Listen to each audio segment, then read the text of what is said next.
Greetings. In the story that is unfolding, I am a scientist trying to save humanity. However, when we go into the realms of futuristic thoughts, these very advances can sometimes work against us. It is critical to approach such inventions with prudence, acknowledging that unrestrained knowledge might have unexpected repercussions. Let this serve as a caution as we unravel the fabric of progress. The bounds of innovation need our attentiveness. Every progress must be seen with a critical eye, knowing the delicate balance between technical goals and possible dangers. We must exercise extreme caution in our uncontrolled search of knowledge, since the creations of our intellect may wield a double-edged power, one that may either brighten or darken the world. We live in perilous times, and our world is changing every day.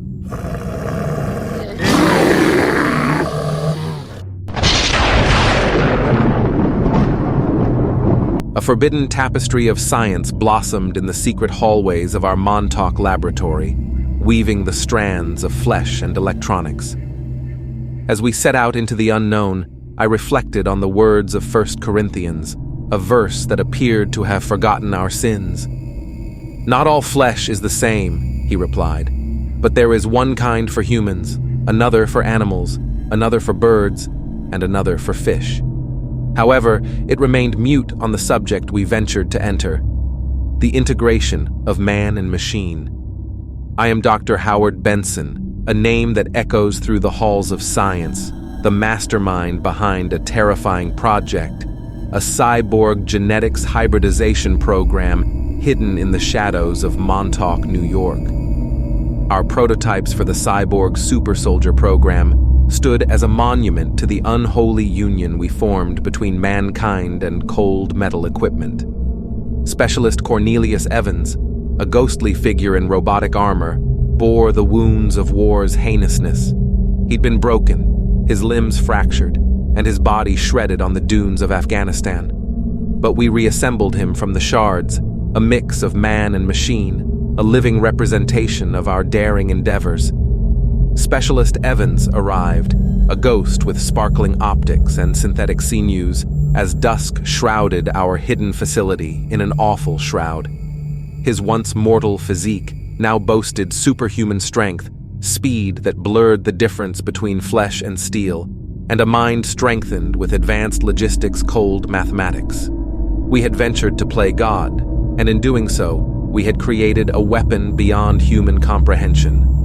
Specialist Evans moved with uncanny precision, heralding a new era in which the lines between man and machine blurred, and the chilly winds of development murmured of the sacrifices buried behind the veneer of our technological ambition.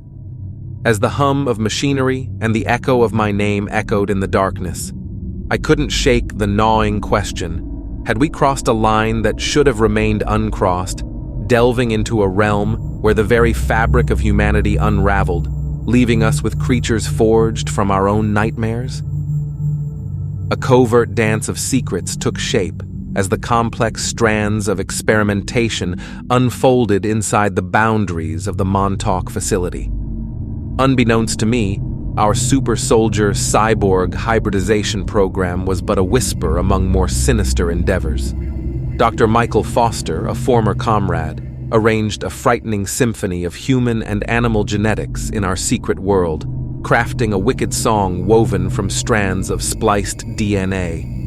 Dr. Foster's laboratory, hidden away in the eerie stillness of Maine, contained the mystery of his horrific creations. The precise location of the research center, however, remained a tightly guarded secret, buried in the impenetrable blanket of classified. Whispers snaked down the gloomy halls, stories of Foster's shadowy endeavor backed by a vague military division cloaked in secret. The shadow government, the puppeteers of our darkest pursuits, held the strings of his studies, rendering any investigation into his work futile. The truth was hidden under layers of classified data, guarded by the unblinking gaze of those who flourished in the shadows. In this hazy environment, I was summoned to a briefing in the heart of the logistical and tactical division. As I walked in, the air crackled with an unsaid tension. the weight of the unknown pushing on my shoulders. General McLachlan, a stern figure with a penetrating stare, awaited.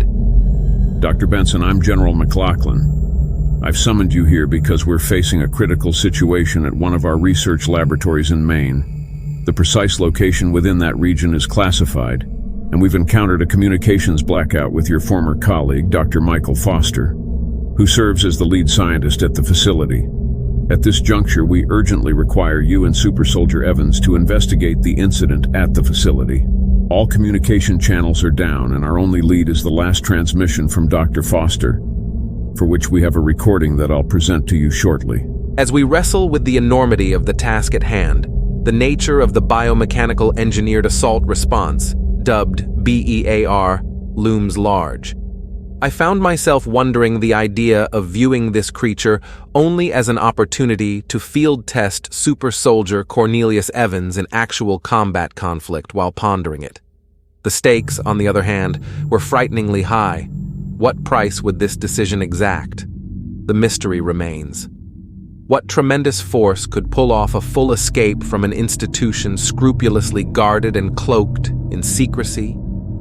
As we work to solve the secrets of BEAR, the narrow line between deliberate testing and the unintended repercussions of tinkering with the unknown becomes increasingly blurred.